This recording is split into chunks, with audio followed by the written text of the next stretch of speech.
कोई भी वृक्ष उतना ही मजबूत होता है जितनी की उसकी जड़ें मजबूत होती हैं। आदरणीय मदन लाल खुराना जी दिल्ली के वो शेर थे जो भारतीय जनता पार्टी की मजबूत जड़ की तरह उन्होंने काम करा।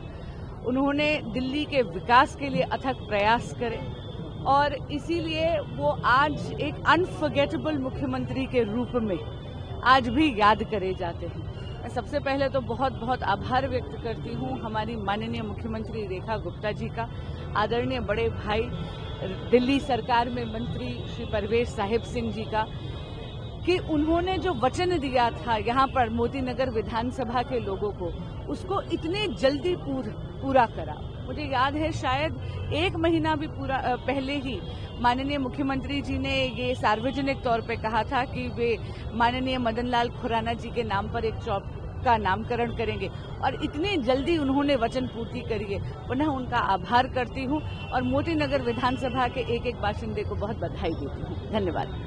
मदन लाल खुराना जी दिल्ली की राजनीति के एक बहुत बड़े स्तंभ थे। दिल्ली के अंदर एक नई विचारधारा को जन्म देने वाले थे और उनके द्वारा लगाया हुआ बड़ा पेड़ जो वृक्ष है वो आज फल फूल दे रहा है।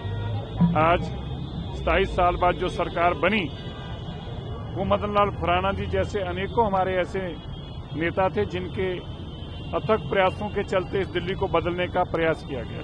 ये जो मेट्रो आप देखते हैं उसमें मदन लाल खुराना जी का बहुत बड़ा योगदान था और यहाँ पे उनके लिए ये स्मृति स्थान पे उनका नामकरण करना, उनको यादगारी उनके लिए बनाना, ये अपने आप में हम सब के लिए बहुत ही गौरवमयी पल है।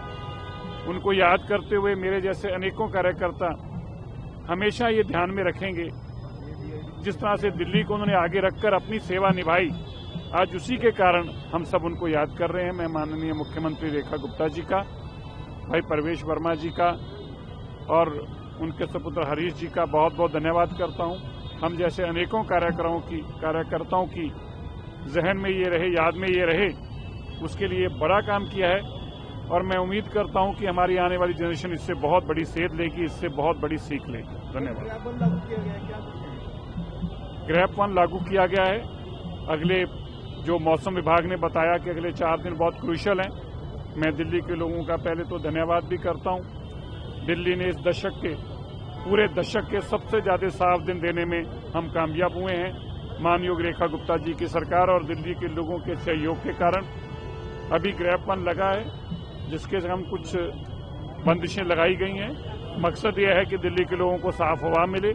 दिल्ली के लोग साफ हवा में उन चीजों के ऊपर रोक लगानी जरूरी थी दिल्ली के लिए हवा को साफ रखने के लिए, जो इसलिए ग्रैप 1 को लगाया गया है।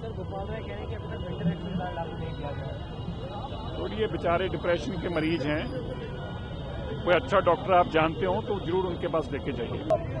देखिए ऐतिहासिक दिन है और जो दिल्ली का ये आधुनिक रूप है, फ्लाईओवर वाली दिल्ली, मेट्रो वाली दिल्ली, पार्कों वाली दिल्ली, इस दिल्ली की जो कल्पना की थी, इस दिल्ली की जो नींव रखी थी वो मदन लाल खुराना जी ने रखी थी। दिल्ली का शेर, दिल्ली के विकास पुरुष, आज उनको याद कर रहे हैं हम लोग। उनकी जन्मतिथि भी आज ही के दिन होती है और उस पर ये एक शुरुआत है जो मदन लाल खुराना जी के नाम पर चौक रखा गया है। पिछली सरकारों ने इस प्रकार के दिल्ली के ही नायकों को नजरअंदाज किया था और ये केवल एक शुरुआत है बदलती हुई दिल्ली की, और हम आज याद कर रहे हैं, श्रद्धांजलि दे रहे हैं खुराना जी को, जिन्होंने वर्तमान दिल्ली के, आधुनिक दिल्ली के इस स्वरूप का सपना देखा था और इसके निर्माण का कार्य शुरू किया था। नहीं, वो एक प्रक्रिया है, वो चलेगी, लेकिन मुझे ऐसा लगता है कि दिल्ली के ऊपर कुछ ज़्यादा नियम लगाए जाते हैं और नियम सारे देश पे, सभी राज्यों पे होने चाहिए हैं। बहुत सारे नियम ऐसे हैं जिनके कारण परियोजनाओं के रेट बढ़ जाते हैं, कामों में डिले होता है। तो मुझे लगता है कभी ना कभी तर्कसंगत तरीके से कुछ पुनर्विचार किया जाना चाहिए।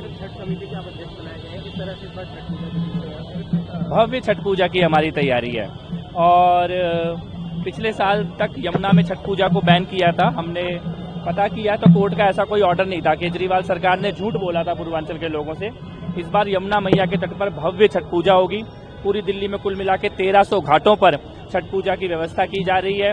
मुख्यमंत्री जी स्वयं इसकी निगरानी कर रही हैं और लगभग हर विधानसभा में हम मॉडल छठ घाट बना रहे हैं। भव्य छठ व्रतधारियों के लिए भव्य स्वागत द्वार बनाए जाएंगे। रात भर सांस्कृतिक कार्यक्रम चलेंगे। छठ पूजा ऐसी होगी जैसी दिल्ली में पहले कभी नहीं हुई है।